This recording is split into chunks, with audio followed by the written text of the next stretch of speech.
if you want to live a meaningful life, or you want to experience joy or peace, really be in the moment, I think these little instances, which otherwise you could call coincidences, they can really help you.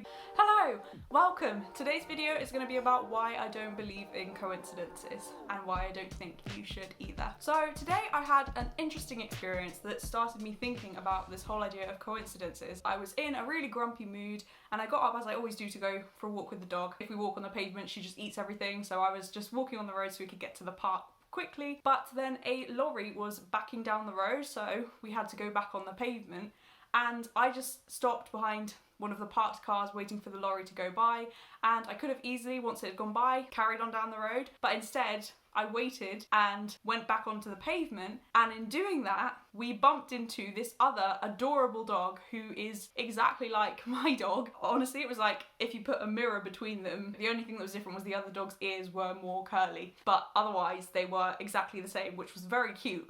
But the point I'm making here, and this is what I was thinking about as I went for the walk, was that is a very small thing, right? And you could be like, well, that's just a coincidence, but that encounter wouldn't have happened if there hadn't been the lorry there, because I would have just walked down the road, they were walking down the pavement, our paths wouldn't have crossed. So that's just a tiny thing, and I was like, oh, that's a coincidence.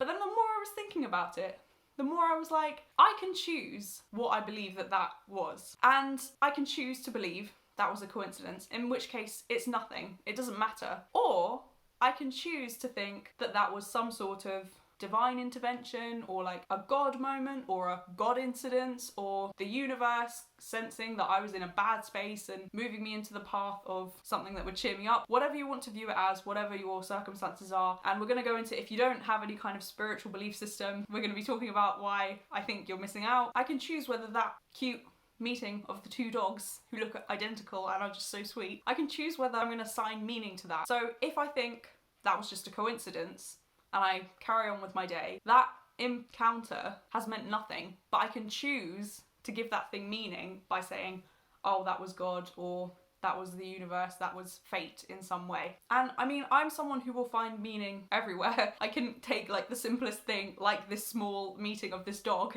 and turn it into like a massive deal, something that's just such a cool little moment. But even if you aren't naturally inclined to finding meaning absolutely everywhere, I think there is value to it. Because if you want to live a meaningful life, or you want to experience joy or peace, or really be in the moment, I think these little instances, which otherwise you could call coincidences, they can really help you get into that more grateful, purposeful, centered and grounded mindset. And so I think it's not necessarily about what's true or what's right. So you might be someone who thinks people who believe in God are stupid, or you might be someone who thinks that people who don't believe in God are missing out, or you might not want to use the word God. But I think if you just look at it objectively and think, what are the benefits and what are the downsides? I'm not talking about any particular religion or belief system here. I'm just talking about what is the benefit to finding meaning in something otherwise that you would label as a coincidence. To me, there are many benefits that meant that that encounter, meeting that little dog, not only was it a very cute moment, but it was also like, oh, that was like God or the universe putting something in my path and being like, hey, you don't have to be grumpy today. You don't have to carry on in that same vein. You can choose to view this as a sign that things are wonderful and you can find joy everywhere.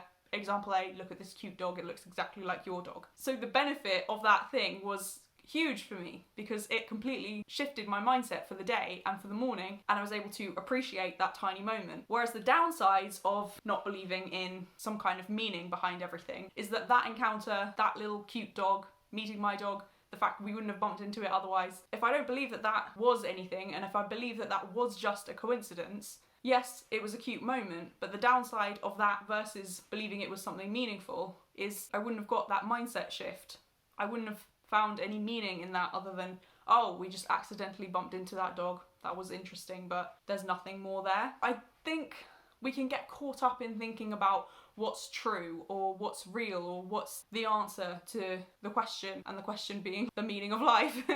We can get caught up in looking for something absolute or wanting to believe in the right thing, when in actuality you can choose your own reality, and you can choose to ascribe those tiny moments real significance just by thinking that wasn't a coincidence, that was some kind of message. If you focus less on what's real and more on what feels right, that I think helps, because yeah, maybe it feels a bit silly to be like, oh, God wanted me to meet this cute little dog and have this cute little moment. But if at the end of the day it helps me feel better, why wouldn't I carry on believing in that way? And there was a philosopher, I'll try to find the name of it, I just remember studying it for A-level. He was like, if you're going to believe in something bigger, rather than just like the material world that we 3D experience, if you're going to believe in something bigger and there's nothing, the downside to that is kind of non-existent, in that if you die and that's it, so what? You've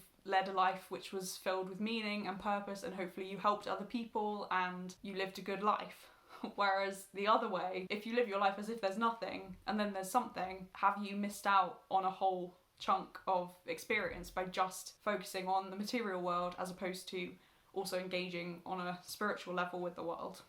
Something to think about. But even aside from looking at any specific like religious or spiritual traditions, I think if you just focus on like, what kind of day do I want to have? Do I want to be in a good mood today? Do I want to try and help other people? Do I want to be kind? Do I want to just like feel calm and centered in myself? If finding meaning in these tiny little coincidences helps you to live a more meaningful, fulfilled life where you are more grounded, where you can help other people, why not believe that there is something more? I just think life is more interesting when you don't believe in coincidences, when you start to look for the meaning in everything and the meaning behind certain interactions with other people, certain things that happen, the weather, not in any kind of spiritual way of any particular spiritual tradition. Outside of all labels, I just think life is far more interesting when you're trying to find meaning in little things. And I'm all about the little things, and I think it really is something to consider. Please comment below your thoughts. I would love to hear what you think about this, but let's all be respectful of everyone's opinions, please. If you enjoyed this video, I will leave a playlist on the screen for you to watch some of my other videos if you are interested. God bless, thank you for watching, and I will see you in the next one!